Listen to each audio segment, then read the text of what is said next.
O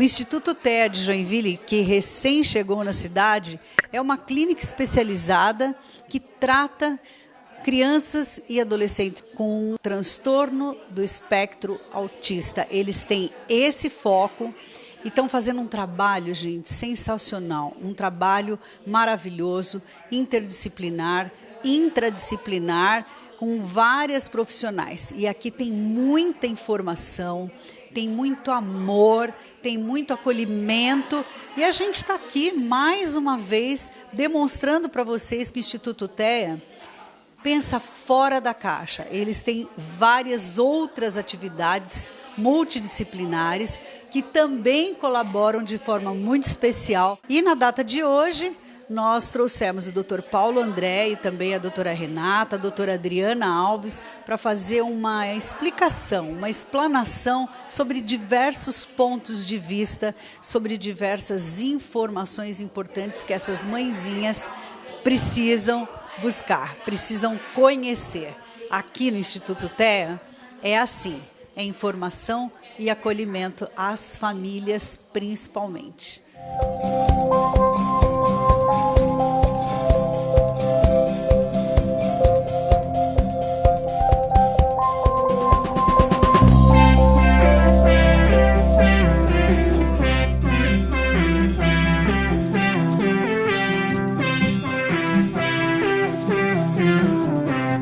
Vocês já conhecem, né, o Oscar do nosso programa, a gente teve aqui na inauguração, foi tão legal, né, Oscar, no Instituto TEA. Como é que vocês estão sendo recebidos na cidade? O que você está sentindo para ter voltado tão rápido?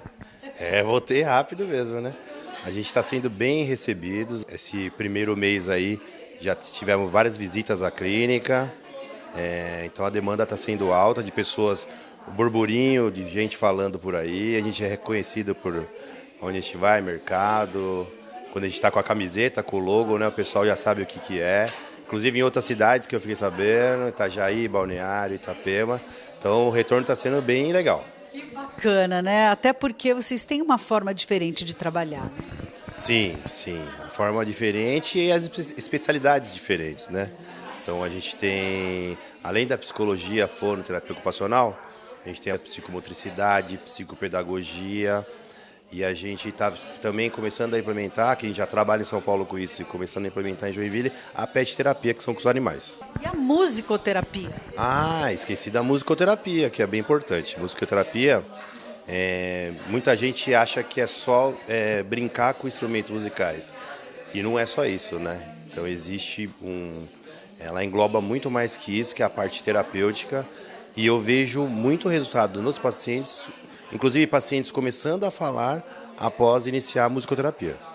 Que legal.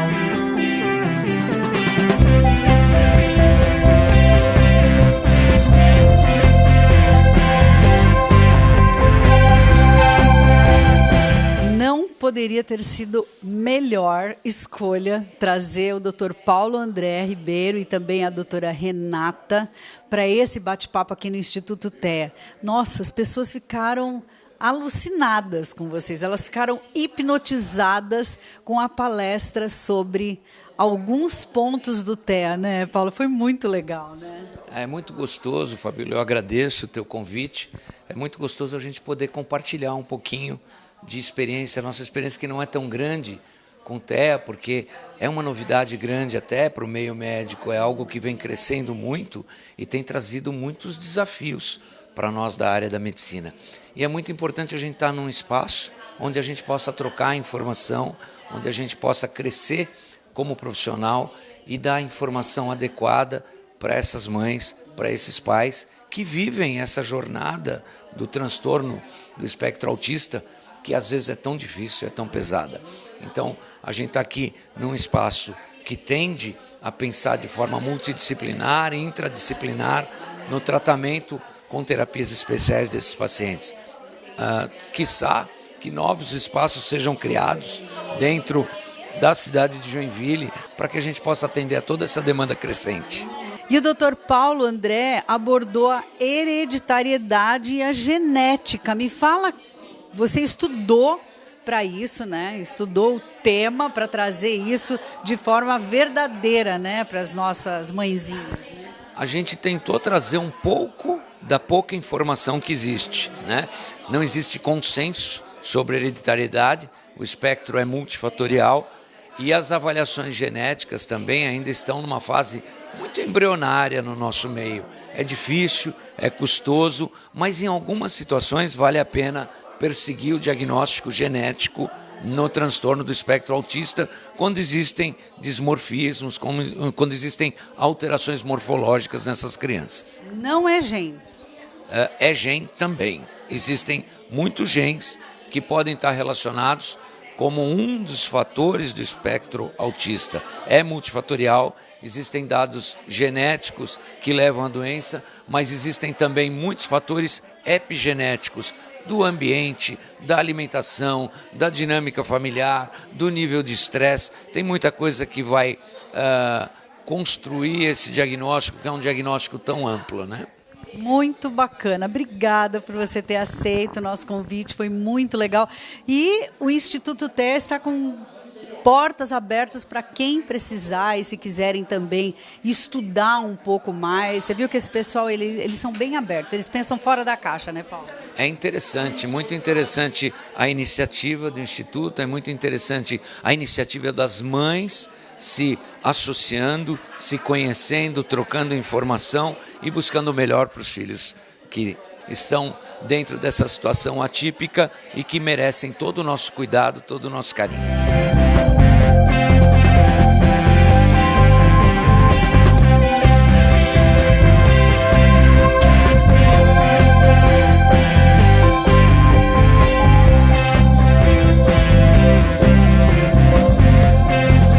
E a doutora Renata deu uma explicação, deu uma aula sobre TEA, muito interessante, muito bacana. Ela é pediatra e a gente só tem a te agradecer, né, Renata? Como foi bacana. A doutora Renata já tem muita experiência, né? Já deve ter recebido muita criança diagnosticada, né? Muito, cada vez mais, né? E por isso que a gente tem que se especializar para realmente fazer o diagnóstico cada vez mais precoce, poder amparar essa família, poder criar um plano para essa família, ajudar o quanto a gente puder, né? Já que não é só o pediatra que vai estar à frente disso, mas uma equipe inteira. Então, isso é muito, muito importante que fica aqui a dica para todos os pediatras, né, para olharem para o TEA com mais carinho, porque não é um paciente fácil também dentro do consultório.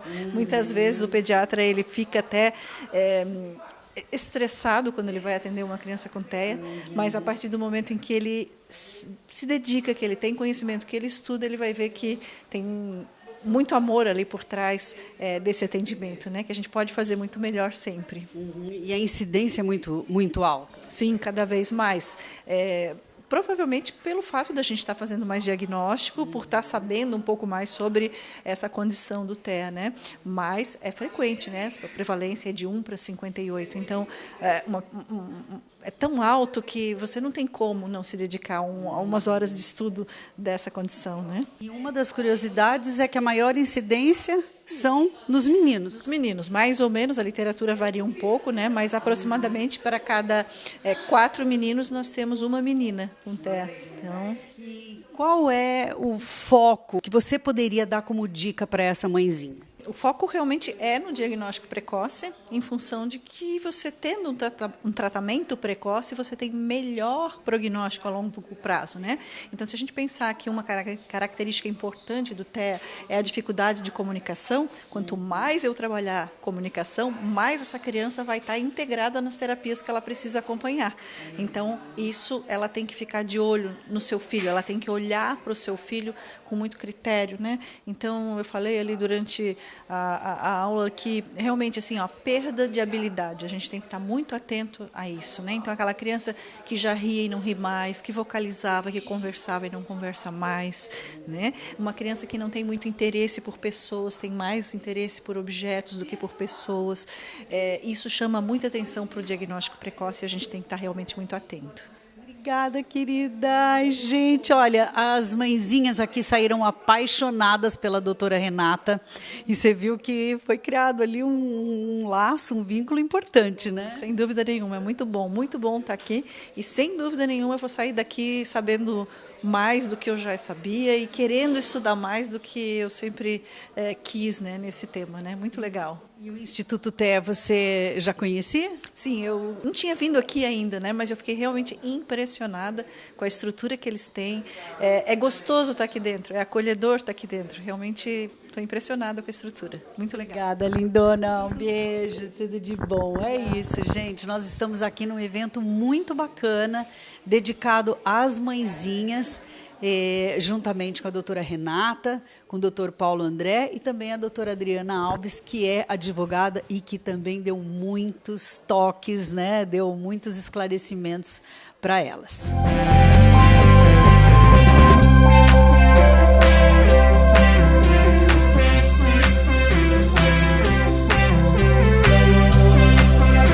E o evento que o Instituto TEA faz hoje realmente abordou pontos importantíssimos para que essas famílias tenham maior conhecimento. E para isso nós convidamos a doutora Adriana Alves, ela é advogada e ela tem uma atuação bastante importante dentro do tema do TEA, né, que é o transtorno do espectro autista. Eu acho que eu acertei em cheio de te trazer, Adri. Muito obrigada, Fabiola. Realmente, falar sobre os direitos da pessoa com deficiência, para mim, é de uma satisfação enorme, né? Até porque a legislação que trata sobre o assunto foi instituída já em 2012. Nós completamos agora, em dezembro de 2022, 10 anos, né, dessa legislação. E tiveram vários avanços, né, durante todos esses anos, que as pessoas, né, que têm filhos com um transtorno espectro autista precisam ter conhecimento, até para elas poderem saber, né, como reivindicar esses direitos, né, que os filhos delas possuem. Pois é. O que você diria assim, que é primordial dentro dessa lei, as pessoas que têm filhos ou adolescentes com atípicos, né? O que você acha assim que é mais importante, assim, um ponto fundamental? O ponto fundamental é sempre, antes do transtorno, né, identificar e dizer, né, eu tenho um filho, porque a deficiência ela vem depois. Primeiro você tem um filho, então você dar o ênfase para o filho, porque todos nós que temos filhos, a gente tem que ter essa valorização em relação a eles, então independentemente de deficiência ou não. Então quando os pais de crianças com TEA, né, fazem essa identificação, não é meu filho, antes da deficiência, o olhar para as legislações, até para as reivindicações, são diferentes, né, porque ele está valorizando a criança em si e não só focando, né, na deficiência que a criança possui. E olha, gente, uma das coisas que a doutora Adriana falou, muito importantes, é exatamente o fato dessas crianças precisarem de atenção especial nas escolas, por exemplo. Então, preste atenção, estudem as leis, conheçam, né, os direitos, porque nada melhor do que você conhecer o seu direito para realmente poder avançar. Né? Exatamente. E esse ponto que você mencionou sobre as escolas é muito importante, porque o que acontece? Tem muitas crianças com TEA dentro das escolas que elas não se desenvolvem justamente pela ausência desse segundo professor que a lei garante, né, com atendimento ali especializado para acompanhar a rotina desse aluno com TEA. Então, essa questão do professor especializado, né, não é um cuidador, como alguns interpretam equivocadamente a lei, é um profissional especializado para que ele acompanhe, além do professor regente de sala de aula, esse aluno tenha também esse professor aí dando suporte para ele, desenvolvendo aí as habilidades dele, né? Dentro das especificidades do TEA mesmo, né? Que é um espectro, né? Sempre, cada criança com autismo é uma criança única e exclusiva, né? Não existe nenhuma igual à outra. Então, justamente por isso que é importante observar essas prescrições médicas, né? É importante destacar que, além da legislação trazer essa garantia desse segundo professor, é importante deixar bem claro, Fabiola, que é necessário que tenha um laudo, né? Um laudo médico atestando a necessidade desse segundo professor para que a criança com TEA tenha a companhia dele em sala de aula, né? Obrigada, lindona. Foi um prazer, viu, Adri? Nossa, vocês, tá? super fã, né? Obrigada, o carinho é recíproco.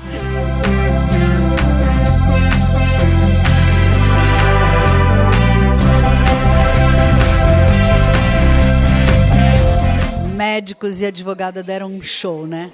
Hoje foi um dia bem bacana, né? Foi gostoso. Eu acho que a gente tem que ter mais esse bate-papo sobre o autismo, sobre o diagnóstico. A forma que eles falaram é uma forma de gente que é apaixonada pela profissão, né? Tanto a advogada como os médicos, você viu o brilho nos olhos. E isso é o que o Instituto TEA tem, né? O que mais tem é brilho no olho, né? Verdade. Bom, gente, venham conhecer. Aqui é uma clínica que integra todas as terapias, né? Então é bacana porque daí a pessoa vem para um lugar e tem tudo. Uma das coisas que as crianças atípicas e os adolescentes atípicos não gostam é de ficar indo e vindo, né? A troca, né? Então, a partir do momento que ele sai da clínica e entra no carro, já para muitos dos nossos pacientes é uma dificuldade muito grande. E vai para outro lugar, tem o deslocamento, chega lá, faz uma outra terapia, depois tem que sair para outro lugar, isso não é bom para a criança. Então, aqui no espaço do Instituto TEA, a gente tem tudo no mesmo lugar. Então, a mãe ela pode fazer todas as terapias aqui dentro da clínica. A gente trabalha com os horários casados, para a mãe não ficar esperando entre uma terapia e outra. Então, a partir do momento que ele sai de uma terapia, ele já vai para outra. E assim, subsequente. Bacana, parabéns pelo teu trabalho. Muito obrigado. É isso, gente. E aí a gente vai encerrando essa noite com as mãezinhas conversando umas com as outras, que foi muito legal. E existe já uma associação de mães que trabalha justamente para isso, né? Para acolher outras mães, para se ajudarem, para interagirem, para buscarem direitos, para buscarem conhecimento. E eu vou deixar aqui, gente, aqui embaixo, Joinville Te Acolhe, o @ para que vocês possam entrar em contato via direct e entrar nessa associação. Se vocês tiverem pessoas que vocês conhecem, né, que se interessam pela luta diária, que é muito forte, é muito grande, a união é tudo numa situação dessa, né? Então, a busca do conhecimento, todas as lutas, enfim, fica aí a dica para que vocês se unam, porque foi isso muito, muito, muito que aconteceu aqui e a gente está muito feliz.